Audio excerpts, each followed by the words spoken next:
Assalamualaikum warahmatullahi wabarakatuh. Selamat datang kembali di Senja Misteri.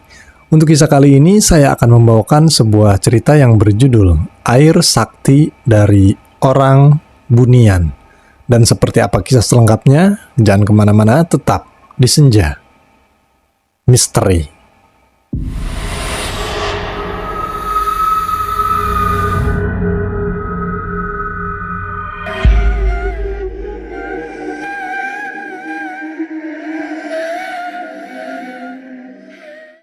Kisah ini terjadi pada tahun 1975 di daerah pelosok Kalimantan dan dialami langsung oleh seorang pemuda bernama Agam yang berusia 18 tahun pada waktu itu.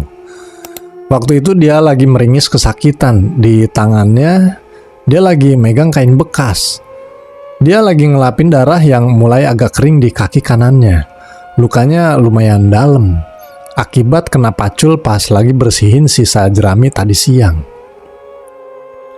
Sebagai anak buruh tani, Agam udah biasa bekerja keras sejak putus sekolah di kelas 3 SD.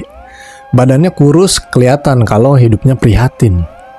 Agam sedikit kesakitan pas kain itu nyentuh bagian luka yang masih basah. Tiba-tiba terdengar ada suara orang berjalan mendekat.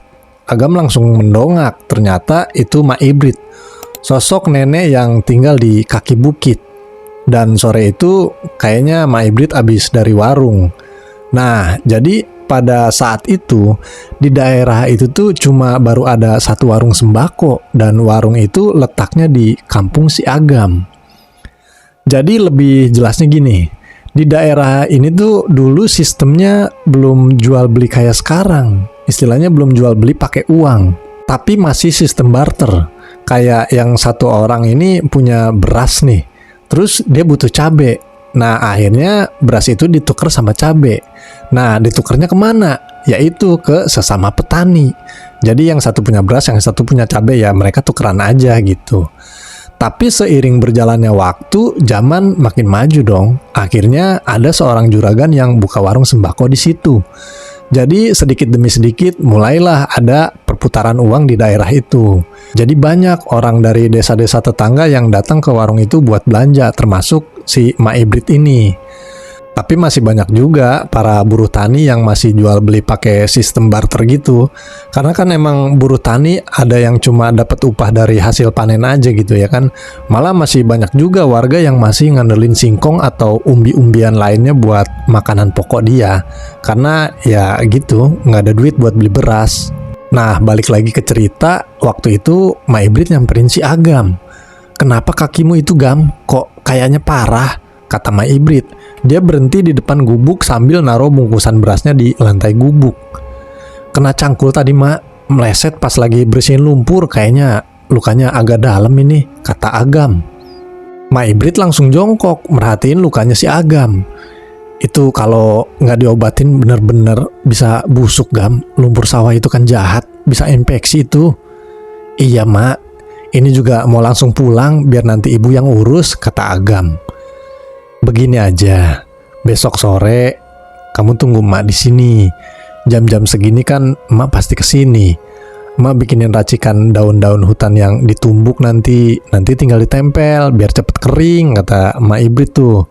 Agam ngerasa nggak enak hati kan, tapi saking perihnya itu luka, jadi Agam ngangguk aja.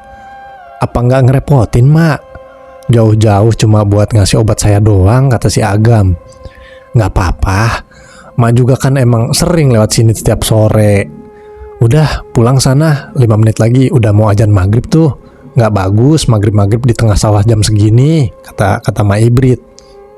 Agam langsung beresin tuh barang-barangnya. "Makasih banyak, Mak, hati-hati di jalan ya," kata si Agam. "Iya, kamu juga," kata Mak Ibrit. Mereka pun akhirnya pulang ke rumah masing-masing.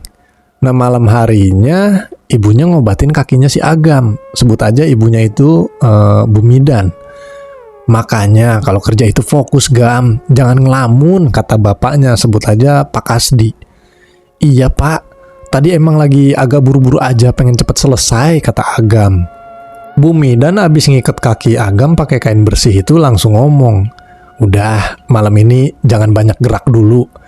Ibu udah kasih tumbukan kunyit dikit, tapi besok kamu jangan ke sawah dulu ya. biar istirahat aja dulu kakinya. Pak Kasdi langsung setuju. Bener kata ibumu. Besok kamu libur aja dulu. Nanti bilang ke Pak Jai kalau belum bisa ke sawah. Luka begitu kalau dipaksa kena lumpur lagi bisa demam kamu nanti. Iya Pak, kata Agam. Keesokan paginya, walaupun kakinya lagi berasa nyut-nyutan, Agam tetap maksain diri buat jalan ke rumah Pak Jai. Pak Jai ini yang punya lahan yang digarap sama si Agam. Dia ngerasa nggak enak kalau nggak ngasih kabar ke Pak Jai, namanya juga kuli ya kan. Takut jadi bikin kecewa terus nggak dipakai lagi tuh tenaganya gitu maksudnya si Agam tuh. Rumah Pak Jai ini salah satu rumah yang paling bagus di kampung itu. Kalau rumah-rumah lain kan masih pakai kayu biasa atau cuma pakai bilik bambu, tapi rumah Pak Jai ini udah pakai full kayu jati. Istilahnya Pak Jai ini orang paling kaya lah di kampung itu.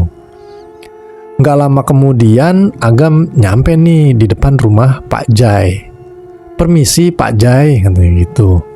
Ngedenger suara Agam, Pak Jai langsung keluar sambil megang gelas kopi. Agam, ada apa pagi-pagi begini? Bukannya jadwalnya nyangkul sisa jerami ya? Anu Pak, mohon maaf sebelumnya. Kaki saya kena cangkul kemarin sore, agak dalam. Bapak saya nyuruh istirahat dulu hari ini biar nggak infeksi. Saya mau minta izin libur dulu Pak, kata Agam sambil nunjukin kakinya yang dibungkus kain itu. Oh iya, nggak apa-apa Gam. Sembuhin dulu kaki kamu, nanti kalau udah bener-bener kering dan bisa buat jalan normal, baru dah kamu balik lagi tuh ke sawah. Jangan dipaksain udah, kata Pak Jai. Makasih Pak Jai, sekali lagi saya mohon maaf ya udah menghambat kerjaan di sawah, kata Agam. Santai aja Gam, cepet sembuh ya. Setelah berpamitan, Agam langsung pulang. Tapi di rumah Agam gak mau diem aja. Walaupun kakinya lagi sakit, dia masih bantuin belahin kayu buat kayu bakar di belakang rumah. Gak kerasa sore pun tiba.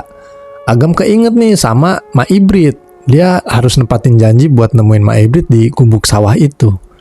Sekitar jam 5:30 sore, Agam jalan tuh pelan-pelan menuju ke gubuk sawah. Suasana udah sepi banget. Para petani lain udah pulang ke rumah masing-masing sejak 1 jam yang lalu. Agam duduk nih di pinggir gubuk, terus dia ngelepasin ikatan kain di kakinya. Luka itu kelihatan makin merah dan sedikit bengkak.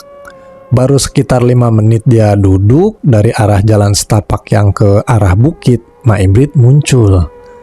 Datang juga kamu Gam, kata Mak Ibrit, nggak pakai basa-basi lagi tuh. Dia langsung duduk di samping Agam. Iya Mak, sengaja saya kesini karena Mak bilang mau kasih obat kan kemarin, kata Agam. Mak Ibrit langsung ngebuka lipetan daun pisang itu. Di dalamnya ada lumatan daun yang warnanya hijau tua yang baunya itu langu banget. Tanpa banyak bicara, Mak Ibrit langsung ngambil sejumput lumatan itu. Terus langsung nempelin ke lukanya si Agam. Agam langsung teriak, rasanya dingin banget, kayak ditempelin batu es tuh kakinya. Tapi nggak lama kemudian rasanya berubah jadi anget sampai kerasa ke dalam tulang. Tahan sedikit, ini emang reaksinya begitu. Biar kuman-kumannya mati, kata Mak Ibrit sambil ngebalurin tumbuhan daun itu. Pas udah selesai, Mak Ibrit langsung berdiri. Udah, jangan dibuka sampai besok pagi. Mak pulang dulu ya, udah mau maghrib nih, kata Mak Ibrit. Iya Mak, makasih banyak, kata si Agam. Mak Ibrit cuma ngangguk sekali, terus dia langsung jalan pulang. Agam juga langsung pulang, takut keburu maghrib. Nah, 2 hari kemudian, keajaiban pun terjadi. Pagi itu, balutan kain di kakinya si Agam dibuka tuh sama si Agam. Dia kaget, soalnya ngelihat lukanya yang tadinya lebar banget, sekarang udah rapet lagi dan udah nggak bengkak pula. Yang ada cuma bekas koreng hitam kering aja gitu, kayak koreng udah lama sembuh gitu, tinggal nunggu ngekopek sendiri. Loh kok cepet banget, kata si Agam. Karena nggak percaya, dia tekan-tekan tuh korengnya. Dia nggak ngerasa sakit sama sekali. Terus dia berdiri sambil loncat-loncat kecil dan emang bener nggak ada rasa sakit sama sekali. Kakinya tuh udah sembuh gitu. Gila, aneh banget kan? Padahal secara logika biasanya luka sedalam itu butuh waktu paling nggak lebih dari seminggu baru bisa kering. Dan itu pun nggak langsung bener-bener rapet. Si Agam ngerasa heran dan sempat mikir hal-hal yang mistis. Tapi dia berusaha nepis pikiran aneh itu. Dia mikir mungkin Mak Ibrit emang ngasih ramuan herbal yang langka gitu, makanya ampuh. Soalnya di daerah pelosok kayak gini kan orang-orang tua zaman dulu tuh pasti tahu kan tanaman obat herbal yang bagus-bagus gitu. Nah, karena udah ngerasa enak, Agam langsung pamit nih ke orang tuanya buat berangkat ke sawah. Dia langsung teriak dari depan rumah, "Bu, Pak, Agam berangkat ke sawah lagi ya, kaki Agam udah sembuh loh," kata gitu. "Loh, emang bener udah sembuh?" kata Bu Midan dari dapur. Agam langsung nunjukin tuh kakinya yang udah bersih. "Iya Bu, ini berkat obat dari Mak Ibrit kemarin sore, ampuh banget nih obat," katanya gitu. Pak Kasdi yang lagi asik ngerapin cangkul cuma geleng-geleng tuh. "Ya syukurlah kalau begitu, tapi tetap hati-hati, jangan langsung dipaksain kerja berat dulu," kata bapaknya tuh. Agam langsung ngangguk dan mulai berjalan menuju ke sawah Pak Jai. Pas ngelewatin jalan setapak yang ke arah gubuk, dia ngeliat Mak Ibrit lagi jalan ke arah pulang. Tiba-tiba, bulu kuduk si Agam itu langsung berdiri. Hawanya jadi beda. Kayak ada aura mistis yang ngikutin dari arah perbukitan tempat Mak Ibrit tinggal. Nah, sore harinya pas Agam lagi istirahat, tepat jam 5:30 sore, seperti biasa. Mak Ibrit jalan nih mau pulang, kayak biasa abis dari warung gitu. Tapi tadi siang dia nggak ngeh pas Mak Ibrit itu lewat mau ke warungnya. Dia cuma ngelihatnya pas dia mau pulangnya aja gitu. Tapi kali ini belanjaan Mak Ibrit itu banyak banget. Dia manggul beras di kepalanya sebanyak 5 liter. Terus kedua tangannya juga ngejinjing plastik hitam yang isinya bumbu dapur dan lain-lain. Pas udah mau ngelewatin gubuk, Agam langsung negor. "Mak, kok bawaannya banyak amat? Ayo saya bantu bawa sampai ke atas," kata Agam sambil turun dari gubuk. Mak Ibrit berhenti. Agam, gak usah Gam. Emak masih kuat kok. Biar Mak jalan pelan-pelan aja," katanya gitu. "Jangan begitu Mak, itu berat. Apalagi jalan ke perbukitan itu kan jalannya nanjak. Sini biar saya yang bawa berasnya," kata Agam. Si Agam ini mau bantuin Mak Ibrit karena ngerasa punya utang budi gitu teman-teman. Karena luka di kakinya ya udah sembuh berkat Mak Ibrit juga ya kan. Mak Ibrit langsung ngeliatin si Agam sambil senyum. "Kalau kamu mau nganter Mak ke rumah, nanti kamu bisa kemalaman di jalan. Jalannya gelap," kata Mak Ibrit gitu. "Nggak ada lampu, kecuali kalau kamu mau nginep di rumah emak yang reot itu. Nggak apa-apa kalau mau nginep masih," kata Mak Ibrit. Agam mikir nih sebentar, dia keinget adenya sama ibunya di rumah. Tapi ngelihat Mak Ibrit kepayahan, dia ngerasa nggak tega. "Ya udah Mak, saya nginep aja nggak apa-apa daripada Mak keberatan bawa beban begini. Tapi saya minta izin sebentar. Saya mau pulang dulu nih sebentar, mau bilang ke bapak sama ibu supaya mereka nggak nyariin saya," kata si Agam. "Ya udah kalau begitu, Mak tunggu di sini ya," kata Mak Ibrit. Agam langsung buru-buru balik. Sesampainya di rumah, dia ngeliat ibunya lagi nyalain lampu teplok. "Bu, Pak, Agam mau antar Mak Ibrit pulang ke rumahnya dulu ya, kasihan bawaannya banyak banget. Agam izin nginep di sana ya, takut kelamaan kalau langsung pulang," kata si Agam. Pak Kasdi yang lagi rebahan langsung nengok. "Ke rumah Mak Ibrit? Jauh itu Gam." "Ya udah, kalau niat kamu mau nolong nggak apa-apa. Hati-hati di jalan," kata bapaknya tuh. "Iya Pak, Agam berangkat dulu ya." Setelah dapat izin, Agam langsung balik lagi ke sawah. Dia masih ngelihat Mak Ibrit duduk di posisi yang sama. Tanpa buang waktu, Agam langsung mikul karung beras itu di bahunya, terus sambil ngejinjing plastik bawaan Mak Ibrit itu. "Ayo Mak, kita jalan sekarang," kata Agam.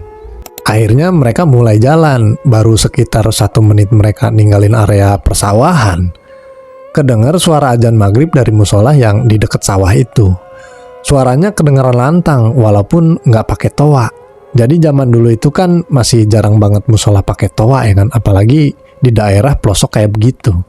Suasana udah mulai berubah jadi agak gelap. Mereka tetap jalan terus tuh, mulai nanjak ke bukit.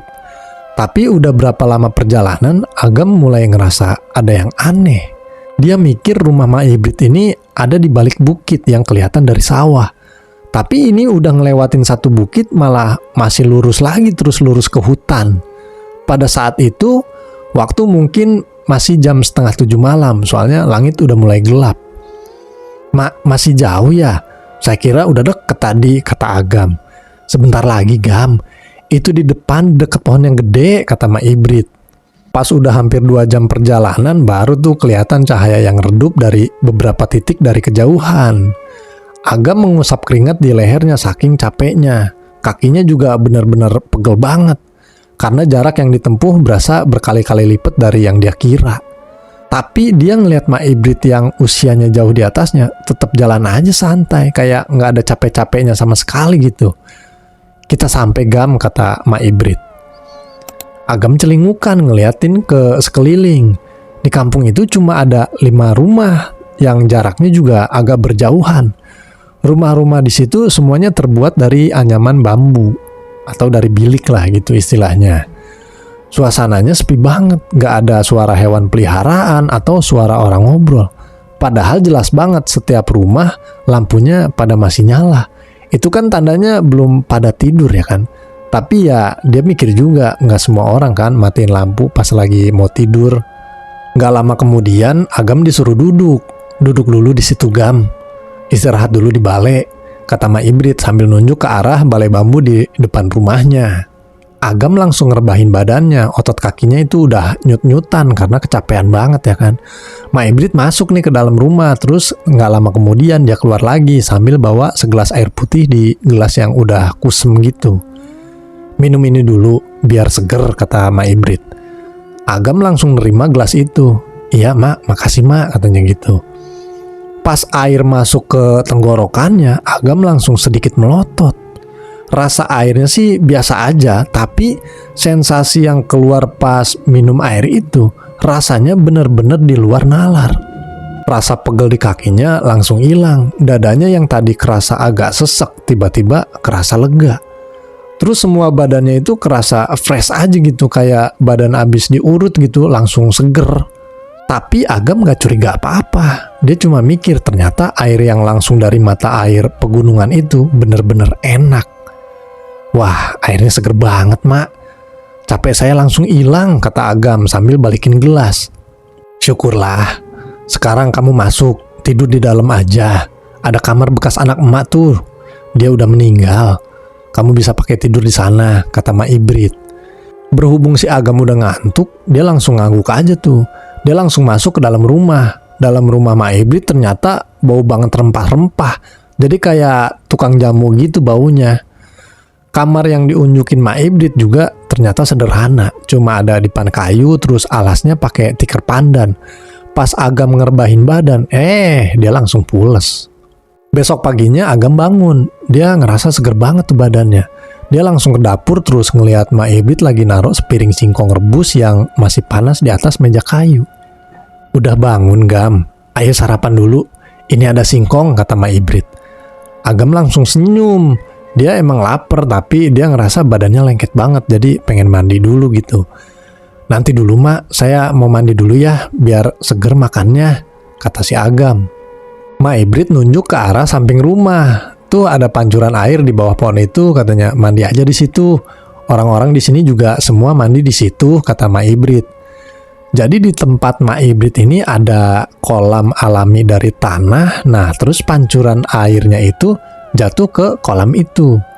Jadi kolam itu dipakai buat mandi, nyuci baju, nyuci piring, dan buat minum juga bisa gitu. Jadi semua warga di daerah situ sumber airnya dari satu titik itu doang. Agam langsung jalan nih ke tempat itu. Waktu itu cuaca lagi dingin banget. Ya maklum sih, itu kan di gunung ya kan, terus masih pagi juga. Jangankan di gunung ya kan, nggak di gunung aja dingin banget kalau pagi-pagi. Tapi pagi itu Agam ngerasain hal yang aneh. Pas dia ngebasahin badannya, airnya ternyata anget. Agam ngerasa heran tadinya. Tapi lagi-lagi dia cuma nganggep mungkin mata air di sini deket sama sumber panas bumi. Setelah mandi dan udah pakai baju, dia langsung balik lagi nih ke rumah Mak Ibrit. Dia langsung makan singkong rebus itu. Rasa singkongnya enak, terus empuk banget katanya. Pas abis makan singkong, Agam keluar dari rumah Mak Ibrit. Pas dia ngeliat keluar, kaget lagi dia. Dia melotot terus ngucek-ngucek matanya. Dia kaget karena ngeliat rumah banyak banget di kampung itu. Padahal semalam dia yakin banget tuh, cuma ngeliat ada 5 rumah doang tuh di situ. Tapi kok sekarang jadi ada banyak rumah berjejer. Jaraknya juga berdekatan pula gitu. Nggak kayak semalam. Si Agam bener-bener kaget banget sampai dia mikir nih, apa mungkin karena semalam terlalu gelap gitu. Terus karena dia kecapean juga mungkin jadi nggak fokus gitu. Tapi dia tetap nggak mau mikir macem-macem, dia berusaha cuek aja. Nggak lama kemudian Ma Ibrit keluar nih bawa kapak. Dia jalan ke arah tumpukan kayu gelondongan di samping rumahnya. Agam langsung nyamperin. Ma mau ngapain? Mau belah kayu buat masak, Gam. Stok di dapur udah habis, kata Ma Ibrit. Agam langsung ngerebut kapaknya. Jangan Mak, biar saya aja. Mau udah bantu sembuhin kaki saya, masa saya biarin Mak ngebelahin kayu sendiri? Sini, biar Agam aja yang ngerjain, kata si Agam. Tapi kayunya banyak itu, Gam. Nanti kamu capek loh, kata Ma Ibrit. Gak apa-apa Mak, tenang aja. Tenaga saya kan masih banyak, kata Agam. Agam mulai ngambil satu gelondongan kayu nangka yang gede banget. Dia langsung belahin tuh kayu-kayunya. Tapi lagi-lagi dia ngerasa aneh banget. Dia ngerasa nggak capek sama sekali. Keluar keringat aja enggak. Berasa enteng aja gitu kerjaannya. Kayak nggak ada beban gitu. Sambil ngebelahin kayu, dia sambil celingukan nih ngelirik ke rumah-rumah tetangganya Ma Ibrit. Para warga terlihat beraktivitas kayak biasa. Ada yang jemur hasil bumi, ada yang lagi benerin kandang ayam, ada yang lagi nyapu halaman. Intinya aktif banget tuh kampung kalau siang, nggak kayak tadi malam, sepinya kayak kuburan. Tapi nggak tahu kenapa, nggak ada satupun dari mereka yang nyapa si Agam ini. Mereka cuek-cuek aja kelihatannya. Udah gitu suara kapak lagi belahin kayu kan kenceng banget ya kan. Tapi mereka kayak nggak denger gitu. Tapi dia sih mikir bodo amat, mungkin emang orang situ hidupnya masing-masing aja kali, kata si Agam gitu. Nah pas siang harinya cuaca panas banget. Kayu gelondongan yang tadinya masih numpuk sekarang udah jadi potongan-potongan kecil. Udah siap jadi bahan bakar di dapur Ma Ibrit tuh. Gak lama Ma Ibrit manggil. Udah Gam, sini makan dulu. Matahari udah di atas kepala tuh, kata Ma Ibrit. Agam langsung naruh kapaknya dan langsung masuk ke dalam rumah Ma Ibrit. Di atas meja kayu udah disediain nasi sama lauk pauk. Mereka akhirnya makan. Pas beres makan, Agam langsung ngucapin terima kasih. Mak, terima kasih banyak buat semuanya ya. Abis ini Agam pamit pulang. Takut bapak sama ibu di rumah nyariin. Tapi kalau boleh, Agam mau numpang mandi sekali lagi ya Mak. Gerah banget rasanya abis ngebelahin kayu tadi, kata Agam. Ma Ibrit mengangguk. Ya udah mandi aja sana Gam, biar seger, katanya gitu. Agam langsung ke tempat mandi. Cuaca hari itu bener-bener panas banget. Nah ini mulai aneh lagi nih, dan logikanya kolam itu kan kesorot matahari langsung, pasti airnya agak-agak anget gitu kan. Tapi pas si Agam ini nyiramin air ke badannya, air itu rasanya dingin banget, jadi bikin badannya seger lagi gitu. Dia jadi mikir kok kebalik ya, tadi pagi airnya anget banget, pas yang gini airnya malah dingin. Tapi sekali lagi dia bodo amat, cuek aja dia. Gila seger banget katanya. Padahal panasnya minta ampun begini, kata si Agam. Pas abis mandi dia langsung ganti pakaian. Agam langsung pamit pulang tuh ke Ma Ibrit. Ma Ibrit keluar nih bawa botol bambu berisi air. Terus sama sepotong singkong rebus yang dibungkus dari daun pisang. Bawa ini Gam katanya, buat bekal di jalan. Jangan lupa diminum kalau aus, kata Ma Ibrit. Terima kasih banyak Mak, Agam pulang dulu ya. Assalamualaikum. Agam berpamitan tuh sambil salim ke Ma Ibrit. Waalaikumsalam, hati-hati Gam, kata Ma Ibrit. Agam pun berjalan menyusuri jalur yang sama dengan yang ia lewati semalam. Tapi keanehan muncul lagi. Walaupun jalanan turun naik, dia ngerasa enteng aja, nggak kerasa kayak capek sedikit pun gitu. Jadi bekal yang dari Ma Ibrit itu malah jadi nggak kemakan. Karena badannya ngerasa nggak haus, karena ngerasa nggak lapar juga ya kan. Jadi nggak dimakan tuh makanannya. Nah sore harinya Agam udah sampai di kampungnya. Tapi suasananya kok agak ganjil gitu. Beberapa tetangga yang papasan sama si Agam ngeliatin mulu. Tapi ngeliatinnya kayak ketakutan gitu. Kayak lagi ngeliatin setan. Si Agam bingung. Ini orang pada kenapa sih ngeliatinnya kok gitu amat. Akhirnya Agam buru-buru nih jalan tuh. Dia cepetin jalannya. Dia pengen cepet-cepet sampai rumah gitu. Pas sampai rumahnya, di bawah rumah dia ngeliat adeknya nih lagi duduk sambil mainin tanah pakai batang kayu. "Lan, abang pulang," kata si Agam. Adeknya nengok, tapi pas nengok, adeknya itu langsung melotot kaget. Dia nggak jawab apa-apa, dia malah langsung lari masuk ke dalam rumah. "Ibu, bapak, Bang Agam pulang," kata adeknya tuh. Si Agam ngerasa bingung, dia langsung nyusul tuh ke dalam rumah. Pas buka pintu, dia nyium bau remason. Di atas tikar ibunya lagi terbaring ternyata, kelihatannya lemes banget. Mukanya pucat, pipinya kempot, terus matanya juga kuyu banget. Pas ibunya ngeliat si Agam, ibunya langsung mau bangun. Tapi cuma bisa duduk lemes aja gitu sambil megangin dadanya yang kelihatan lagi sesek. Nah terus tiba-tiba Bu Midan muntah-muntah, tapi muntahnya itu cairan kuning yang keluar. Ibu sakit apa? Kok jadi begini?" kata si Agam nih sambil ngedeketin ibunya, terus duduk di samping ibunya. Ibunya ngeliatin si Agam aja nih. Terus tiba-tiba ibunya nangis. "Gam, kamu kok nginep lama banget sih? Kenapa baru pulang?" Si Agam bingung. "Maaf Bu, tadi pagi Agam bantuin belahin kayu di rumah Ma Ibrit dulu, jadi pulangnya agak telat. Kan Agam udah izin mau nginep semalam," kata si Agam gitu. "Semalam katamu Gam? Kamu gak pulang-pulang selama 1 bulan loh. Bapakmu udah gelisah terus. Mau nyusul ke sana tapi bapak udah gak kuat buat jalan jauh," kata ibunya. Agam langsung kaget ngedenger ibunya ngomong begitu. 1 bulan? Gak mungkin Bu. Agam cuma tidur semalam di sana. Sumpah Bu. Baru tadi pagi Agam bantuin belahin kayunya Ma Ibrit," kata si Agam gitu. Semua orang di dalam rumah mulai bingung. Si Agam juga ngerasa heran, kok 1 malam di rumah Ma Ibrit, di sini udah 1 bulan aja gitu ya kan. Gak lama kemudian Pak Kasdi pulang. Bahunya langsung merosot pas dia masuk rumah.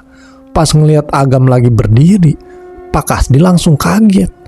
Cangkul di tangannya langsung sampai jatuh. Dia nyamperin Agam sambil jalan gemeteran. Terus dia langsung meluk si Agam kenceng banget. "Agam, kamu kenapa baru pulang? Bapak cari setiap hari sampai masuk-masuk hutan. Gak ada yang tahu kamu di mana," kata Pak Kasdi sambil nangis. Agam langsung nyeritain semuanya tuh. Setelah itu tiba-tiba kondisi Bu Midan makin memburuk. Dia muntah lagi tuh, terus napasnya juga bener-bener sesek banget. Dia nggak bisa napas gitu. "Oh Pak, sesek Pak, sesek." Pak Kasdi panik tuh, langsung lari ke dapur. "Aduh, Bapak lupa masak air. Tadi pagi cuma cukup buat ke sawah doang. Agam, cari air." Agam baru inget, "Ini Pak, ada air dari Ma Ibrit nggak saya minum tadi." Langsung dikeluarin tuh air dari tasnya. Pas airnya diminum sama Bu Midan nih, sebuah keajaiban pun terjadi di depan mata mereka. Sesek napas yang tadinya parah langsung reda dalam hitungan detik. Mukanya yang tadinya pucat juga perlahan mulai kelihatan seger. Mualnya juga udah langsung hilang. Bu Midan narik napas lega, terus langsung tidur pules dia. Nah malam harinya Bu Midan udah bisa kebangun tuh, tapi baru bisa duduk doang. Agam ngeluarin singkong nih, singkong dari pemberian Ma Ibrit tadi. Anehnya singkong itu pas dikeluarin ternyata masih anget kayak baru diangkat dari panci. Terus singkong itu dibelah jadi 4, terus mereka makan tuh singkong itu buat makan malam. Pas selesai makan singkong, mereka berempat akhirnya tidur. Nah pagi harinya Agam kebangun nih karena ngedengar suara orang nyapu di luar rumah. Biasanya tetangganya tuh yang lagi pada nyapu. Dia ngeliat bapaknya juga baru bangun. Mereka berdua langsung nyariin Bu Midan ke dapur. Tapi di dapur nggak ada ibunya. Karena panik mereka langsung keluar rumah. Di luar mereka kaget ngeliat Bu Midan lagi nyapu halaman belakang. "Ibu udah bangun," kata Pak Kasdi. Dia ngerasa nggak percaya tuh. Bu Midan langsung nengok. "Bapak, Agam, Ibu udah ngerasa seger loh. Udah nggak sesek lagi kok. Nggak ada mual juga. Malah Ibu ngerasa pengen makan terus nih kayaknya," gitu. Pak Kasdi langsung ngelus dada. "Alhamdulillah, air itu benar-benar jadi perantara dari Gusti Allah buat kesembuhanmu Bu," katanya gitu. Karena ngerasa seneng, dia ngajak Agam nih buat balik lagi ke tempat Ma Ibrit siang itu juga buat ngucapin terima kasih. Biar kata nggak terlalu kuat jalan jauh, tapi Pak Kasdi ini maksain diri nih buat nemuin Mak Ibrit. Agam sempet nolak tadinya, terus nyaranin buat nunggu Mak Ibrit pas lewat di sawah aja gitu. Tapi Pak Kasdi kekeh nih, pengen sekarang juga nemuin Mak Ibrit. Akhirnya Agam pun setuju. Mereka bawa beras nih 5 liter buat tanda terima kasih ke Mak Ibrit, terus mulai jalan menuju ke tempat Mak Ibrit.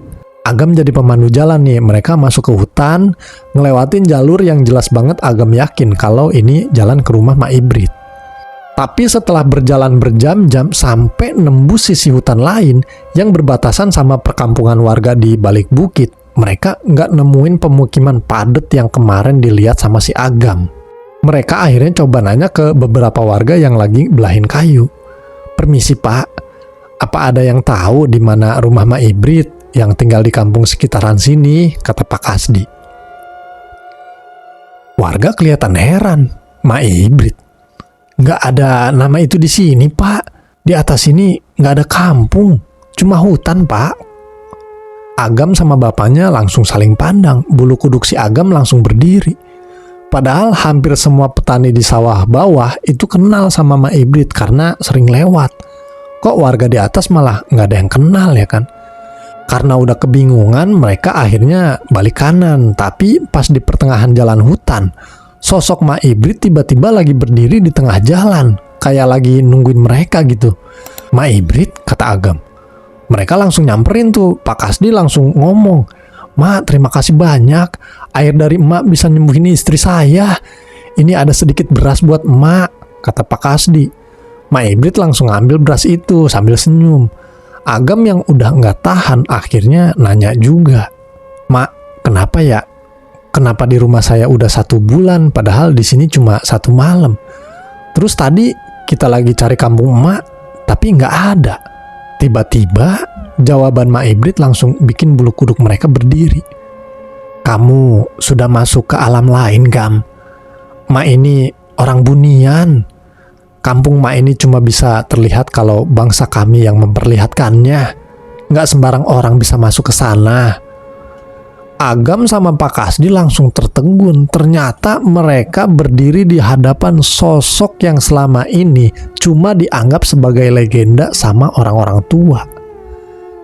"Sekarang pulanglah. Istrimu sudah sehat," kata Mak Ibrit. Agam sama bapaknya masih dalam keadaan syok, tapi mereka langsung mengangguk. Pas mereka balik badan buat ngelangkah pulang, Agam sekali lagi balik badan mau ngucapin terima kasih ke Mak Ibrit sekali lagi. "Mak, terima kasih Baru sampai belum sampai sekali, Agam langsung berhenti. Dia langsung celingukan tuh, ternyata Mak Ibrit udah nggak ada. Nggak banyak cincong lagi, Agam sama bapaknya langsung jalan balik setengah berlari gitu, saking takutnya. Akhirnya sorenya mereka sampai juga tuh di rumah. Nah, sejak kejadian itu, kehidupan berjalan seperti biasa.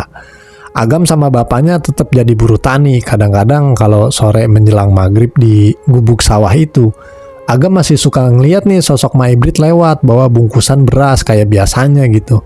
Tapi Agam sama keluarganya itu tetap merahasiakan semua kejadian itu. Jadi yang tahu kejadian itu tuh cuma sebatas keluarganya sama semua keturunannya aja gitu. Mereka nggak pernah cerita sama orang lain kalau Mak Ibrit itu adalah sosok orang dari orang bunian. Sampai bertahun-tahun kemudian, seiring Agam bertumbuh dewasa dan udah berkeluarga juga, sosok Mak Ibrit perlahan-lahan nggak pernah muncul lagi. Dia udah menghilang berbarengan sama hilangnya hutan-hutan di perbukitan yang mulai gundul. Air yang ajaib sama singkong rebus dari Mak Ibrit jadi kenang-kenangan yang selalu diingat sama si Agam. Dan cerita pun selesai. Terima kasih yang sudah mendengarkan cerita ini. Semoga dalam keadaan sehat walafiat. Amin, amin ya robbal alamin. Dan sampai jumpa di cerita-cerita selanjutnya. Wassalamualaikum warahmatullahi wabarakatuh.